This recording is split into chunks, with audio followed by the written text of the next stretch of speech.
ആ സ്വാഭാവികമായും ഈ അധ്യക്ഷ സ്ഥാനത്തേക്ക് വരാൻ ആഗ്രഹിച്ചിരുന്ന പല ആളുകളും ആ പാർട്ടിയിലുണ്ടല്ലോ. അവരൊക്കെ അസംതൃപ്തരാണ് എന്ന കാര്യത്തിലൊരു സംശയവുമില്ലല്ലോ. അതുതന്നെയാണ് രാജീവ് ചന്ദ്രശേഖർ നേരിടാൻ പോകുന്ന ആദ്യത്തെ വെല്ലുവിളി. കാരണം ആ അസംതൃപ്തരായിരിക്കുന്ന ആരും ചെറിയ ആളുകളായിട്ട് നമ്മൾ കാണേണ്ടതില്ല.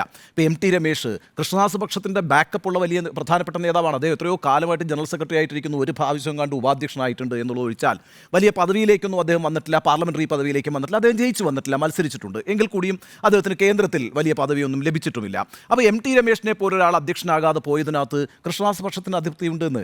അതേപോലെ തന്നെ ശോഭാ സുരേന്ദ്രൻ താൻ അധ്യക്ഷയാകുമെന്ന് പ്രതീക്ഷിച്ച ആളാണ്. കാരണം ഈ വനിതാ പ്രാതിനിധ്യം അടക്കമുള്ള കാര്യങ്ങൾ BJP വലിയ രീതിയിൽ മുന്നോട്ട് കൊണ്ടുപോകുമ്പോൾ കേരളത്തിൽ അവർക്കൊരു വനിതാ അധ്യക്ഷൻ ഉണ്ടാകാനുള്ള സാധ്യതയുണ്ടെന്നും അങ്ങനെയാണെങ്കിൽ അതിന് യോഗ്യയായ ആൾ താനാണ് എന്നും ശോഭാ സുരേന്ദ്രൻ വിചാരിച്ചിരുന്നു. ആ അതൃപ്തി ശോഭയ്ക്കുണ്ട്. ഇപ്പോൾ ഈ സമയത്ത് തെരഞ്ഞെടുപ്പിലേക്ക് പോകുന്നൊരു ഘട്ടത്തിൽ ഒരു നേതൃമാറ്റം ഉണ്ടാകില്ല എന്നും കഴിഞ്ഞ ഏതാനും തെരഞ്ഞെടുപ്പുകളിൽ നയിക്കുകയും ചില വിജയങ്ങൾ ഉണ്ടാക്കുകയും ചെയ്തയാൾ എന്നുള്ള നിലയ്ക്ക് കെ സുരേന്ദ്രൻ തന്നെ തുടരും എന്ന് സുരേന്ദ്രപക്ഷവും സുരേന്ദ്രപക്ഷത്തോടൊപ്പം നിൽക്കുന്ന വി മുരളീധര പക്ഷവും വിചാരിച്ചിരുന്നു. അവിടെയും അത് സംഭവിച്ചില്ല. അപ്പോൾ അത്തരം ചില അസംതൃപ്തികൾ നിശ്ചയമായും ആ പാർട്ടിക്കുള്ളിൽ പുകയുന്നു എന്നുള്ളത് തന്നെയാണ് രാജീവ് ചന്ദ്രശേഖർ നേരിടുന്ന ആദ്യത്തെ വെല്ലുവിളി.